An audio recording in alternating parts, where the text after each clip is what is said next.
కదా ఇదేంటి ఏంటి సిద్ధార్థ లోద్రా గారు చెప్పింది నేను బయటకు వచ్చి మాట్లాడకూడదని ఈ ప్రెస్ మీట్ పెట్టకూడదు బయటికి వెళ్ళేసి ఇంకా అరుణ్ కుమార్ మొదలెట్టేస్తాడు 87 ఏళ్ల రామోజీరావు గారికి ఎంత హ్యూమిలియేషను అంటే మనం ఇంకేం చెప్తాం కోర్టులో జరిగింది బయట వచ్చి జనాలు చెప్పకపోతే ఇంత సెన్సేషనల్ కేసులో రామోజీరావు గారు అంటే అన్న మామూలు వ్యక్తి పెద్ద సెలబ్రిటీ ఒక సెలబ్రిటీ కాబట్టి ఈ కేసుకి ఇంత ఇంట్రెస్ట్ వచ్చింది నేను కూడా కోరేది ఏంటి రామోజీరావు గారు జైలుకి వెళ్ళిపోవాలనో ఏదో కాదు రామోజీరావు గారు లాంటి వ్యక్తి పట్ల కూడా చట్ట ప్రకారం వ్యవహరిస్తుంది అనేటప్పుడు చిన్న చిన్న వాళ్ళందరికీ భయం పుడుతుంది అయ్యో రామోజీరావు గారే చిన్న తేడా చేస్తే కోర్టు పట్టిందిరా మనం తేడా చేస్తే తీసుకెళ్లి జైల్లో వేసేస్తారు జాగ్రత్తగా ఉండాలిరా అని ఇది ఫైనాన్షియల్ నేరం ఇది ఫైనాన్షియల్ నేరంలో ఇలా జరుగుతుంటే ఆఖరికి వచ్చి నేను ఆశ్చర్యపోయాను అనమాట నేను ఎప్పుడైనా మీరు ఇంతమంది ఉన్నారు నేను ఎప్పుడైనా ఎవరి గురించైనా పరుషంగా మాట్లాడానా ఎప్పుడైనా మాట దొరికి రామోజీరావు గారు అనడానికి మర్చిపోయి రామోజీరావు అని వదిలేశానేమో కానీ నాకు రామోజీరావు గారు అనే అంటాను నేను ఆయన చేసింది డబ్బులు ఎగ్గొట్టేశాడు పారిపోతున్నాడు అమెరికా వేసా రెడీగా ఉంది ఈవేళ ఈనాడులో వార్తలు చూడండి ఈనాడు కాదు ఏనాటి నుంచి ఒక రోజైతే నేను ఈనాడు తీసి ఆశ్చర్యపోయాను చౌదరి గారని ఒక ఆయన విజిలెన్స్ చీఫ్ చేశాడు మీకు గుర్తుందా కేవీ చౌదరియా కొసరాజు వీరయ్య చౌదరి ఆయన అపాయింట్మెంట్ అవగానే నేను ఎంక్వైరీ చేశాను ఎవరండి చౌదరి అంటే మనస్ చౌదరియా లేకపోతే రాజస్థాన్లో హర్యానాలో చౌదరీస్ ఉంటారు ఇంకా చాలా పెద్ద ఉద్యోగం అది అంత పెద్ద ఉద్యోగంలో మన ఆంధ్రాకి సంబంధించిన వాడు అపాయింట్ అయ్యాడంటే నేను క్యూరియాసిటీ కొద్దీ ఎంక్వైరీ చేశాను లేదండి మన చౌదరియే మన కృష్ణా గుంటూరు జిల్లాలో ఆయనే చాలా ఎప్పుడు పేరు కూడా వినలేదంటే ఇంత హై పొజిషన్లోకి వచ్చాడు అనుకున్నాను ఆయన మీద కూడా ఈనాడులో ఒక ఆర్టికల్ వస్తే నేను ఆశ్చర్యపోయి వాళ్ళని అడిగాను ఏంటంటే ఈయన కరెక్టా ఈయన మీద ఎలా వచ్చింది ఏంటని అంటే రామరామ ఆయన మనం అనుకుంటుంటాం మడిగట్టుకున్నాడండి ఆయన మీద మడిగట్టుకోవడం అంటే ఎవరిని దగ్గరికి కూడా రానివాడు అనమాట అంత ఆనెస్ట్గా ఉన్న ఏంటంటే నేను ఆశ్చర్యపోయాను ఇదేంట్రా ఈనాడులో ఆయన మీద కూడా వచ్చేసింది ఇంత దారుణంగా వచ్చిందని మీకేదో ఆధారం దొరికిందో మీకేదో వేయాలనిపించిందో మీరు వేశారు మిమ్మల్ని మీరేపు చూడటానికి ఎవరికి దమ్ము ఉండదు మీరు ఎలా రోజు మీరు రాసే రాతలు ఎలా కావాలంటే అలాంటి రాతలు రాస్తారు మీరు రాసిన రాతల మీదే ఒకరోజు ఎగ్జిబిషన్ పెడతాను నేను నా మీద రాసిన రాతల మీదే ఎగ్జిబిషన్ పెడతాను ఆ కటింగ్లన్నీ నా దగ్గర ఉన్నాయి పెట్టి మొత్తం మీరు అందరూ వద్దురు కానీ ఇక్కడ ఎగ్జిబిషన్ పెట్టి చూపిస్తాను అసలు ఎలాగ వార్తని దాన్ని వక్రీకరించి భావ వ్యక్తీకరణని అణగదొక్కేస్తారో ఈనాడువే ఉదాహరణలో నేను కనెక్ట్ అయినవి చూపిస్తాను మీకు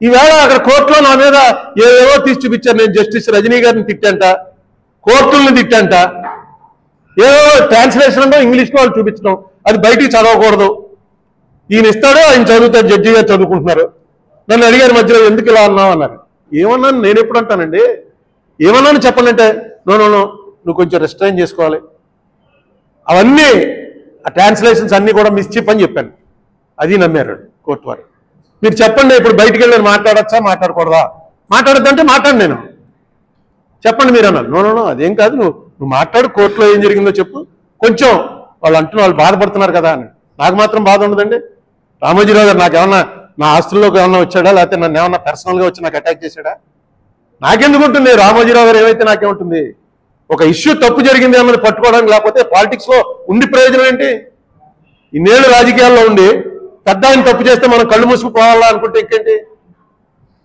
అందుకే అది రైజ్ చేయడం జరిగింది ఇన్నాళ్ళకి నేను అడిగింది 45S వైలేషన్ గురించి 45S రామోజీరావు గారు వైలేట్ చేశాడా లేదా అది తేల్చండి చాలు దాంతో మిగతా వాళ్ళు కంట్రోల్లో ఉంటారు కానీ కోర్టు వారు ఇప్పటి వరకు ఇచ్చినటువంటి డబ్బులు ఏదైతే 2600 కోట్లు కూడా పే చేసామని వాళ్ళు చెప్తున్నారో ఆ 2600 కోట్లు పే చేశారా లేదా కరెక్ట్గా తెలుసుకోవటానికి ఒక జ్యుడిషియల్ ఆఫీసర్ ఒక రిటైర్డ్ హైకోర్టు జడ్జిని ఎవరిని అపాయింట్ చేయండి అని మన తెలంగాణ కోర్టును ఆదేశించారు ఆదేశించినప్పుడు వాళ్ళు అభ్యంతరం చెప్తూ ఇది అయిపోయిన దాని గురించి మళ్ళీ దీన్ని తెలుస్తారంటే 45S వరకు ఓకే ఇప్పటికి వచ్చారు ఈ మాట నేను మొట్టమొదటి నుంచి చెప్తున్నా సిద్ధార్థ లోద్రాని అనేక సార్లు కోర్టు వరండాలో కలిసినప్పుడు చెప్పాను నువ్వు ఆ డబ్బులు గొడవ అది వదిలేయి 45S వరకు మాట్లాడు నేను ప్లీడ్ చేస్తాను కోర్టుకి అయ్యా రామోజీరావు గారు పెద్ద ఆయన నేను జైల్లో పెట్టాలనో ఆయన ఏదో శిక్షించాలనో కోరిక కాదు నాకు ఒక ప్రెసిడెంట్ కావాలి ఇలా చేస్తే ఇది తప్పు అని నేనే ప్లీడ్ చేస్తాను అని సిద్ధార్థ లోతురాతో అనేక సార్లు చెప్పాను. ఈవేళ ఈయన ఎప్పుడైతే మొత్తం విప్పి అందులో ఉన్న వాటి మీద ఒక జడ్జి గారి చేత ఎంక్వైరీ చేయించండి అన్నారో అప్పుడు మళ్ళీ వీళ్ళు దిగొచ్చి అభిషేక్ సింఘ్వి గారు ఏమండి అది పక్కన పెట్టేయండి, ఇవన్నీ కూడా పక్కన పెట్టేసి అది ఓపెన్ పెట్టండి, 45S వరకు ఓపెన్ పెట్టండి అన్నాడు. అంటే ఓకే, అది ఓపెన్ పెడుతున్నాం, రిజర్వ్ బ్యాంక్ని పార్టీ చేస్తారు, ఇది కూడా ఒక ఆఫీస్ అనేసి. ఎందుకంటే 5,000 10,000 ఉన్న వాళ్ళు డిపాజిట్ చేసుకున్న వాళ్ళు ఉంటారు. జడ్జి గారు అన్న మాటలు 5,000 10,000 డిపాజిట్ చేసుకున్న వాళ్ళు కోర్టుకు రాగలరా? 50,000 ఫీజు ఇచ్చి వాళ్ళకు కూడా న్యాయం జరగాలి కదా. మీరు కరెక్ట్గా పే చేసేసాం అంటున్నప్పుడు ఏముంది ఇందులో? చూస్తారు, ఎంక్వైరీ చేస్తారు. ఎవరన్నా పిటిషనర్స్ ఉంటే మా డబ్బు రాలేదండి అంటే కోర్టుకు కాగితం పెట్టుకుంటారు, వాళ్ళ డబ్బు వాళ్ళకి ఇప్పించేస్తారు. నో సరిగ్గా 80 నిమిషాల సేపు ముగ్గురు అడ్వకేట్లు, టాప్ అడ్వకేట్స్, వేళ ఇండియాలో ఉన్నటువంటి టాప్ అడ్వకేట్స్ ముగ్గురు వచ్చి 80 నిమిషాలు ఆర్గ్యూ చేశారు.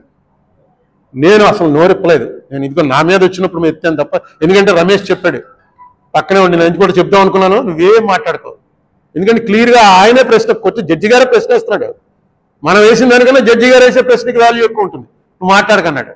పక్కనే ఇంకో సీనియర్ అడ్వకేట్ స్టేట్ గవర్నమెంట్ తరఫున వచ్చిన నిరంజన్ రెడ్డి గారు, నేను ఈ పక్కన నిలబడతాం, వాళ్ళు ముగ్గురు వాళ్ళు ఆ పక్కన నిలబడతారు, జడ్జీలు పైన కూర్చుని ఉంటారు. నేను అంటే నిరంజన్ రెడ్డి గారిని అడిగాను, మాట్లాడద్దు అంటున్నాడు. ఆయన కూడా court will take care of. అంటే నిజంగా చెప్తున్నాను, నాకు అనిపించింది ఆ ఇద్దరు కూర్చున్న జడ్జీల్లో ఒక ఆయన ఎన్టీ రామారావు ఫోన్ ఉంటాడు, ఇంకొక ఆయనకి రాజశేఖర రెడ్డి ఫోన్ ఉంటాడు. ఎందుకంటే రాజశేఖర రెడ్డికి ఫోన్ జడ్జి గారు ఏం మాట్లాడాల, అలా కూర్చున్నాడు. ఎన్టీ రామారావు గారు ఆయన పెద్ద జడ్జి ఇద్దరులో. ఆయన ప్రతి వాళ్ళు పెట్టిన అంటే అంత చదువుకుని వచ్చారు. ఒక్కోటి ఎన్నండి మేము వేసిన పేజీలు ఎన్ని ఉంటాయనుకుంటున్నారు? ఈ కేసుకు సంబంధించి కోర్టు వారి దగ్గర 1000 పేజీలు ఉంటాయి. మేము వేసింది, వాళ్ళు వేసింది దాని మీద మేము వేసింది, మధ్యలో వచ్చి గవర్నమెంట్ వేసింది, కౌంటర్ ఎఫిడేవిట్లు ఇవన్నీ ఎప్పుడు చదివారో, ఎలా అంతా ఇచ్చేశారో, ఎవరు అసిస్ట్ చేశారో, నిజంగా గ్రేట్. వాళ్ళు చెప్పిన ప్రతి పని, ఎందుకంటే అడ్వకేట్స్ బోర్డు అంతా డబ్బులు తీసుకుని వస్తారు కాబట్టి వాళ్ళు ఎలా ట్విస్ట్ చేయాలో దాంట్లో ఎక్స్పర్ట్లు, అందుకే ఆ లెవెల్కి వెళ్ళారు వాళ్ళు. అంతంత పేమెంట్లు తీసుకునే అడ్వకేట్స్గా పెరిగారంటే అపారమైన మేధస్సు ఉండాలి. నెక్స్ట్ ఒకసారి చదివితే వాడు మర్చిపోయి ఏకసంతగ్రాహులు అయి ఉండాలి, విపరీతమైన మెమరీ ఉండాలి. అటువంటి వాళ్ళతోటి జడ్జీలు ఈక్వల్గా వాళ్ళే మాట్లాడారు, వాళ్ళే చేశారు. ఈ కేసులో న్యాయం జరిగిందంటే అది నా వల్ల కాదు, state government player Niranjan Reddy గారో లేకపోతే గవర్నమెంట్ వారో కాదు, జడ్జీలు నిజంగా వాళ్ళకి హ్యాట్స్ ఆఫ్. ఏం చెప్పారా చివరికంటే, ఇది నేను నిజంగా చెప్తున్నాను కదా, నేను ఊహించలేదు. మ్యాక్సిమం ఏమంటారంటే, సరే డబ్బులు అంతా పే చేస్తావు కాబట్టి 45S ఈజ్ ఓపెన్ అంటే దాని మీద నిర్ణయం తీసుకుంటాం. ఇప్పుడు డబ్బు ఎలా పే చేస్తారంటాడు, ఏముంది ఇంకెవరు కంప్లైంట్ లేవు, ఎవరూ మాట్లాడలేదు, 5 ఏళ్ళు అయిపోయింది. అయితే నాకు ఉంది, నేను ఎక్కువ దీన్ని డివేట్ చేయటం, పర్సనల్గా వెళ్ళటం అనేది ఇష్టం లేక ఊరుకున్నాను. కానీ నాకు ముందు నుంచి కూడా ఈ పేమెంట్ల విషయంలో ఒక అనుమానం ఉంది. ఆ అనుమానం ఏంటంటే, మా మదర్ దగ్గర నుంచే కదా ఈ కేసు ప్రారంభం. మా మదర్కి 9.5% ఇంట్రెస్ట్ ఇచ్చారు. అంటే ఆవిడ దగ్గర 84,324 రూపాయలు ఆ పాడుకున్న చీటీలో డబ్బు డిపాజిట్గా మార్చి 84,324 తీసుకుని సంవత్సరం తర్వాత మీకు 92,335 రూపాయలు ఇస్తాం అని చెప్పి ఒక సర్టిఫికెట్ ఇచ్చారు. మీకు చూపించాను చాలాసార్లు, అది చూశారుగా చాలామంది, అందరూ డిపాజిట్ సర్టిఫికెట్. అంటే అది లెక్కేస్తే 9.5% ఇంట్రెస్ట్ మా మదర్కి ఇచ్చారనమాట. అదే ప్రకారంగా అదే ఇంట్రెస్ట్ రేట్లో లెక్క చూసుకుంటే వీళ్ళు పే చేసేసాం 2,541 కోట్ల రూపాయలు 31 మార్చి 2007 నాటికి మా అవుట్ స్టాండింగ్ లైబిలిటీ. ఇది కోర్టులో వారు వేసినటువంటి ఎఫిడవిట్. మా అవుట్ స్టాండింగ్ లైబిలిటీ మార్చి 31, 2007 నాటికి 2,541 కోట్ల రూపాయల 59 లక్షల రూపాయలు out standing liability. Repayment August 31, 2018 నాటికి, అంటే డిసెంబర్లో కేసు కొట్టేశారు కదా, 18 నాటికి కోర్టులో వేశారు. ఎంత రీపేమెంట్ చేశారు? 2,596 కోట్ల 98 లక్షలు చేశారు. ఇంకొక 5 కోట్లు ఆ రీపేమెంట్ ఎవరు తీసుకోలేదని ఆయన దగ్గర ఉండిపోయింది, ఎస్క్రో అకౌంట్లో ఉంది చెప్పారు. అంటే మొత్తం ఇంట్రెస్ట్ ఎంత పే చేశారంటే 55,39,00,000 రూపాయలు ఇంట్రెస్ట్ మేము పే చేసినట్టుగా లెక్కన మట్టిది వాళ్ళ ఇంక్లూడింగ్ ఎక్యూర్డ్ ఇంట్రెస్ట్ మేము అందరికీ పే చేసాం అని ఎఫిడవిట్ వేశారు. ఎక్యూర్డ్ ఇంట్రెస్ట్ అంటే మనకు యాక్చువల్గా 2007 నాటికి అయిపోయింది అనుకోండి. అది మా మదర్ 2007 నాటికి అయిపోయింది.